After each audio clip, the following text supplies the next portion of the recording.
Hi, ask Dr. Melinda from Aging Gracefully and Strong IQ podcast from Attorney King Studios. Today, we're going to be talking about a very important topic of teaching and learning during this time of COVID. And I have two important guests, special guests, one on the other side of the country, Rafael Silva, who is a high school teacher at Flushing International High School in Queens, New York. And then we have someone local here in Coronado, Mia Bertelson, who is also a high school teacher. So we're going to share their different perspectives on teaching during this very trying time. And I want to start with the population that you serve. Can you speak very briefly about what kind of students you have at Flushing International High School, Rafi? Okay, so my school, Flushing International, is part of a network of international schools that specifically serve newcomer immigrants. So this means students that have arrived in the country anywhere between just having arrived a couple weeks prior to about 3 years in the country. And so everything that we do at the school is attuned to that fact, that we are serving families and students that are in this really difficult transition of moving into a new country. So our curriculum is based on that. All of our curriculum is synergized with English language development. Our socio-emotional learning and our family outreach keeps this fact in mind.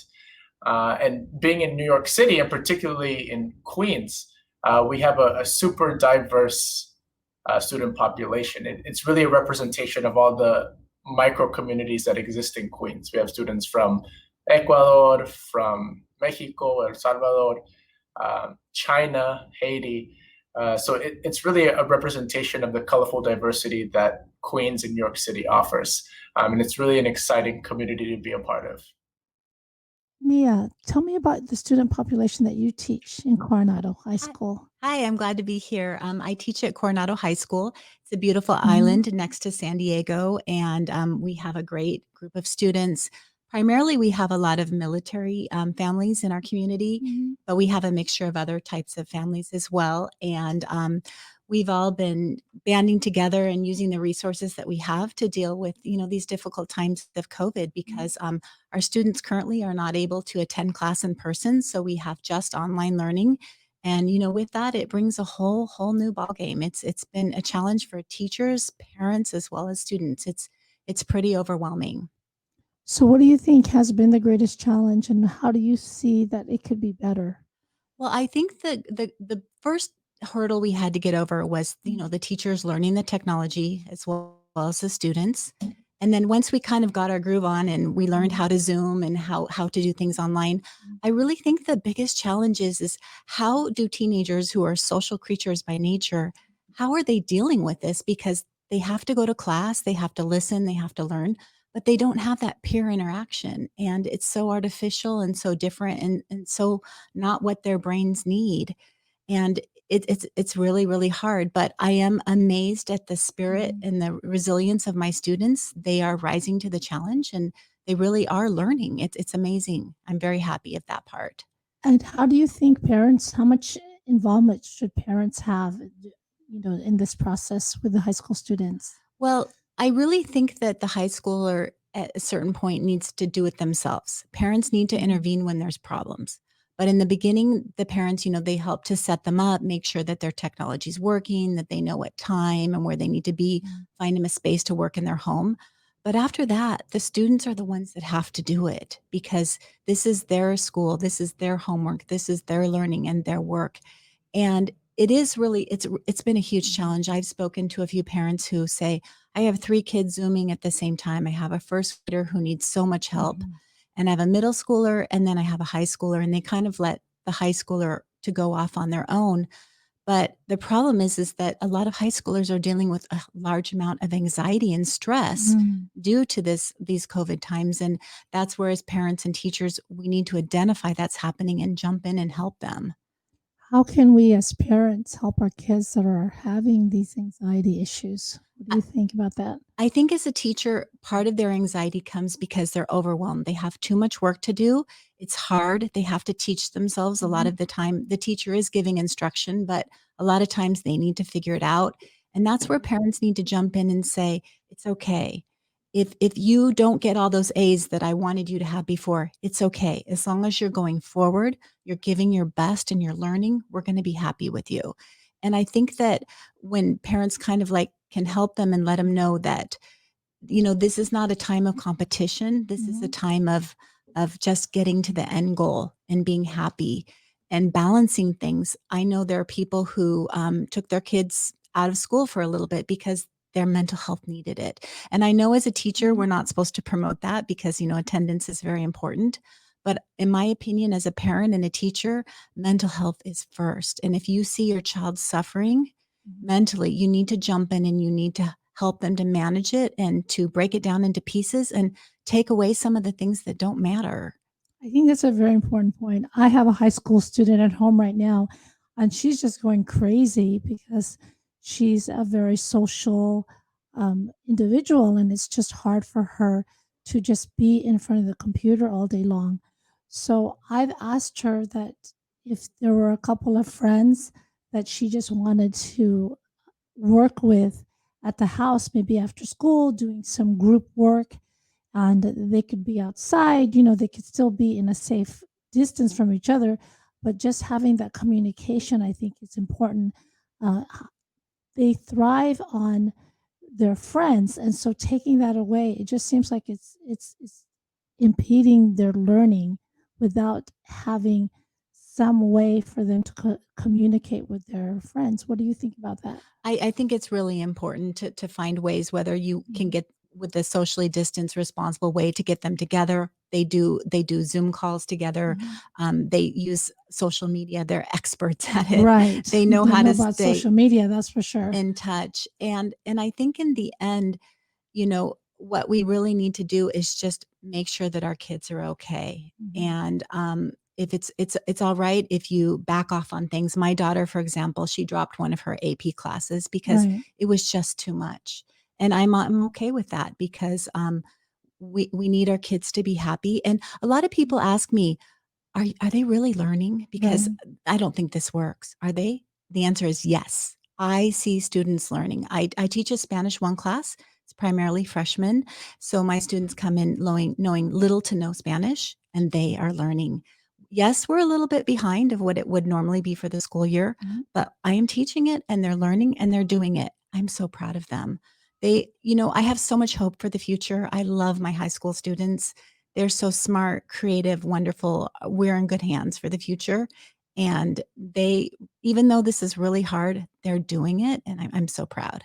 Well, I'm so glad that you're able to join us. I know that you're actually going to be teaching a class in a few minutes, right? Yeah. We have to Zoom.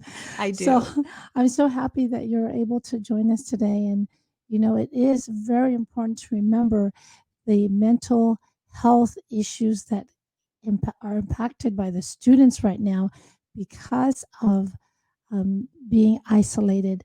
And I encourage parents to please reach out to your kids and ask them how they're feeling, and do not accept fine as an answer. I hear that a lot in my house. Do not say, if they say fine, remember fine is a 4-letter word. They need to express themselves in a different way, because I don't believe a child when they say that they're fine anymore. I want them to interact more. So ask them, take their pulse, check how they're feeling. It's important that we address the mental health issues earlier, so that if they need the help, they can get the help that they need. It's really nice because there are therapists that will do the Zoom calls, which are nice, so that there seems to be more access for mental health needs if you need that. So thanks for Thank coming you. on today. So glad to be here. And Rafi, I want to ask you, what do you think are the structural challenges or the curricular challenges that you're seeing with the remote learning at Queens? Sure, I can speak on that. So I guess before I get into the curriculum, I would want to do a quick review of the structural challenges that we're facing. It's my belief that our entire reopening process in New York City has been completely fraught with mismanagement and with students, teachers, and families not really being listened to by the DOE and by our union, the UFT. Since New York City is such a huge district, it's the biggest district in the country with the most students, a lot of the processes that happen in the district are very top down. And so there is really very little grassroots voices that get incorporated into those decisions. And so a lot of teachers and families were actually pushing against reopening at the beginning of the school year. We are currently in a blended learning plan. So that means that we spend half of our time at school with students teaching in the classroom, and then half of our time at home teaching remotely. And there were a lot of issues that were coming up when that plan was coming up and when we were planning it. And most of those issues really had to do with safety. And I know as a teacher that if students are concerned for their safety in a learning space, and if teachers are concerned for their safety, then the learning simply doesn't happen. You have to feel safe and welcome in a place before you can learn. And so some of these issues revolving around safety include things such as inadequate ventilation in school buildings. The fact that our buildings are extremely old, and as you can imagine, these are underfunded buildings that have not been updated in decades. And so they're really unsafe to have antiquated ventilation in the middle of a pandemic. Are they checking students when they come in? How are they keeping the kids safe when they actually go to school? Are they checking to see if they have COVID, or do they have to get tested? How's that work? Got you. So there are some screening processes for when students come into the building. So for example, their temperature is checked before they enter the building. They have to complete a screening document with questions like, do you have any of these symptoms? Yes or no. Have you been in contact with anyone that has tested positive? Yes or no. All students and any staff members that are in the building have to wear PPE. So there definitely are some preventative safeguards when people are in the building. But there's also larger processes that are not really fully fleshed out. That is sort of like the higher tier of prevention when it comes to pandemics. One example of that being testing. We know that robust testing is able to identify where there could be possible outbreaks and where there are cases before people even enter the building. And unfortunately, the DOE does not have an obligatory requirement to test to be able to enter a building. Instead, it's strongly encouraged. And the current policy is that 10% of students and staff will be randomly selected on a periodic basis. I think it's every month or every couple weeks, I don't remember. And so 10% of people in the building are tested as a sort of a sample size. And to me, that's sort of inadequate when we're talking about a full-fledged pandemic here, especially when in the country and in New York City, the numbers are on the rise again. Do you think that there's an issue with having to close the school down again because of the increased rates of COVID that you guys are seeing? So the current policy that the DOE has for school closure is if the citywide average of positive COVID test results is 3% or higher for 7 days straight, then the city will close all public schools. But we have also seen that there's an issue of certain communities where there are more COVID cases than others. One example is that there are many communities in Brooklyn that are experiencing huge surges in COVID cases, far above the 3% threshold that the DOE has placed. And so what the city has started to do is try to contain those areas and close schools in certain zip codes. But of course, we know that COVID doesn't obey zip codes. It's not going to stay in one place, right? People who go to school in one zip code might live in another zip code. They'll take the subway or the bus to get there. New York City is a very dense urban area. We know that COVID is not going to obey those boundaries that the city is drawing. And so I do see a larger issue that maybe we have not felt yet, but might feel in the future, where we suddenly realize that we have an outbreak that we could have contained if we had put more resources into robust remote learning. But instead, we tried to put together a faulty blended learning plan that ends up leading to another outbreak. Do you think that the teachers are really concerned about their own safety? I know that parents might be concerned about the kids' safety, but how about your peers that you work with? How are they feeling about it? Yeah, I can speak specifically to my peers at my school, and I know that a majority of them are worried about their safety. Something that we did while we were organizing ourselves and preparing for this process of reopening was we did something called a temperature check, where we just checked in and we did a quick survey online that was anonymous. How are you feeling about the reopening plan? Do you feel like our school is safe to enter? And a good majority of people, on a scale of 1 to 5, it was either 3, 4, or 5. This is unsafe. Nobody felt like this was actually a safe process for our building. And so I know that a large majority of people are definitely concerned for their health. We also had a person that experienced a positive COVID case in our staff even before students came into the building. That's how quickly and easily you can enter a school building.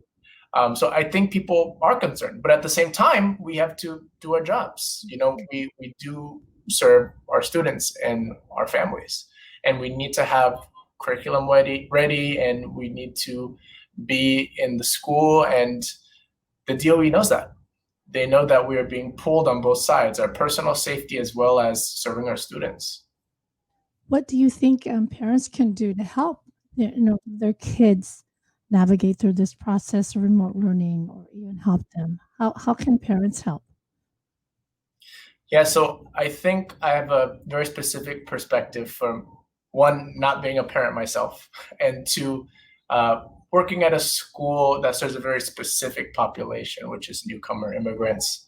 I often see with my families that a lot of the parents are also sort of in crisis mode, much like we're in a crisis of COVID. They are experiencing financial crisis and having to really support their families in an unprecedented time. And so if I were to speak to specifically the families that I serve, I would say take care of yourselves emotionally and check in with your kids emotionally. I wouldn't even talk about the academic piece, because for a lot of our families, they're in a state of survival, being able to just make it past this, to be able to afford to live in a place. So that's kind of where I am at. If families have the capacity to, if they're able to be home when students are learning, or if they can even just check in, I would actually encourage them to reach out to teachers. I think teachers are really interested in building more relationships with families. Teachers have, especially in remote learning, have more flexible schedules. They're not always in a class with students. I mean, remote learning is very busy, just like blended learning. But I personally, in my schedule, have time set aside where I can talk with parents. And I think that parents should not feel like they're bothering teachers or feel scared to reach out. We would love to hear what concerns you have, any questions you might have regarding technology or learning, because teachers are learning just as much as the students are this year. Do you even think that grades are that important right now? What do you think about that? Because I know that that's what parents worry about, but as a teacher, what do you think about that? Well, I mean, my philosophy on grades is that they matter in so much as they provide students with accurate information about how they are mastering our learning goals. So to be honest, whether it's remote or in-person learning, I would use grades as a metric for students to understand how they're doing, as a reflection tool. If you're referring to grades as a way to categorize students or to sort of rank them, and give them a label or a sort of like a clerical item. I personally never liked using grades in that way, and I would say no, it would actually be unjust to use grades in that way, because so many students are facing technological barriers and learning barriers. So much of what I do online is really hard for kids to access, especially kids that are just learning English. It would be unfair to have the same expectations for them as a student who might be understanding what I'm saying. It seems like that's going to be such a challenge in and of itself because they don't have maybe the mastery of the English language. And then you have to do differentiation learning with all of these kids during Zoom. So how can you even know if they understand what you're saying, and how can you just take the pulse of the class that way, especially if they don't show their face? I know that some teachers that I talked to said that the kids might have shown their face in the beginning of the sessions, and now as weeks go by, they just don't even show their face anymore. They just show that it's on. Right. This is a very difficult challenge, particularly for my school, because the model of our school's curriculum really leans on the interactive piece. Right. It's very project and group project based. And the reason that our model is successful is because I teach 9th and 10th grade. And so the 10th graders are often the ones we lean on to be the bridge between English and native language. And so being in a remote environment and even being in person with all the students 6 feet apart and not really being able to work together is a huge obstacle to that. And so we have to be creative, and we're still learning how to find ways to check for understanding and to engage students in ways that are actually really independent. And that's completely backwards from how I've learned how to teach. So it's a really big struggle. One thing that I've been doing in my remote lessons is I've been using applications. There's different ones that teachers probably know about. They're called Pear Deck or Nearpod, applications that make slides, really teacher-centered activities, a little more student interactive. Mm-hmm. So while you're going through slides, the sort of average or a traditional presentation, PowerPoint presentation, an app like Nearpod or Pear Deck can put an interactive activity in the middle of the slide. It can put a multiple choice question. It can put a open-ended question. It can make a prompt where students have to draw something, where they have to match pictures with words. And on my end, while they're working in that activity, I can see their progress on that activity. So I'm actually able to check for understanding. I can see which students are being successful in the task and which students are struggling and might need to come to office hours later so I can meet with them individually. So it's one way to sort of go back to the students that are learning, but it's certainly not the same.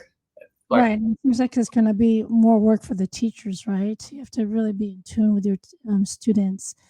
If you recognize, because you and Mia both talked about the mental health challenges that could be facing the students, if you recognize that there's a student that may need help, do you have the capacity? Does your school have the capacity to help them?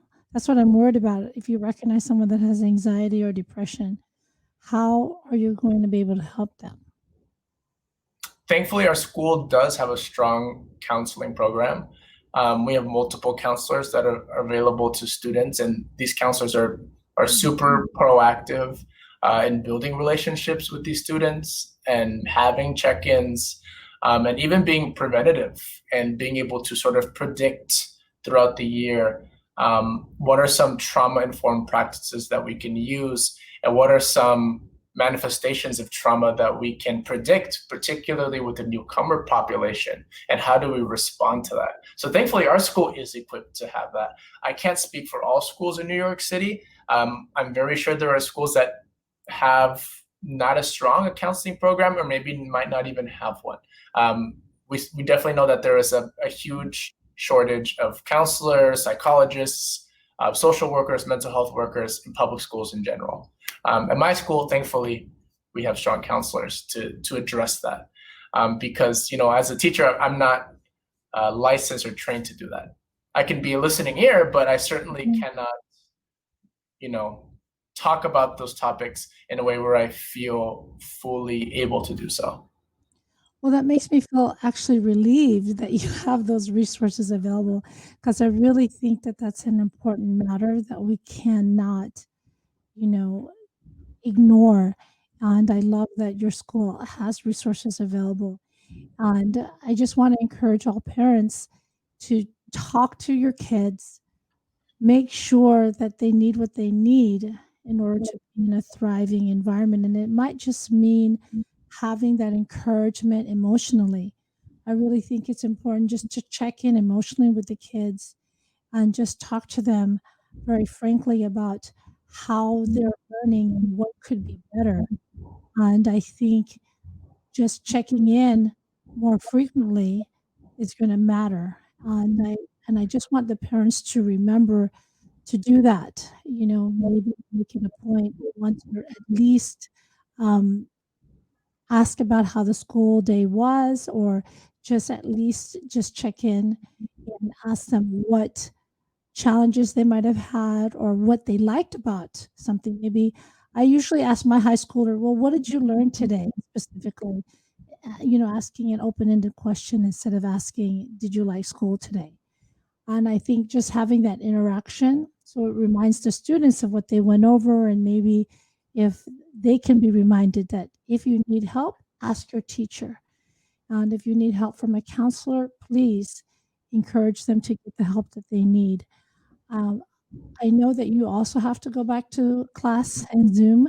So I really, really, really appreciate your time today. You gave some very important insight on how we can help our kids, and I love seeing that you're doing well at Flushing International High School, and I'm so happy that your kids are getting the help that they need. And thank you so much for your time today. This is Dr. Melinda Silva from Aging Gracefully and Strong on IQ Podcast at Attorney King Studios. Take care.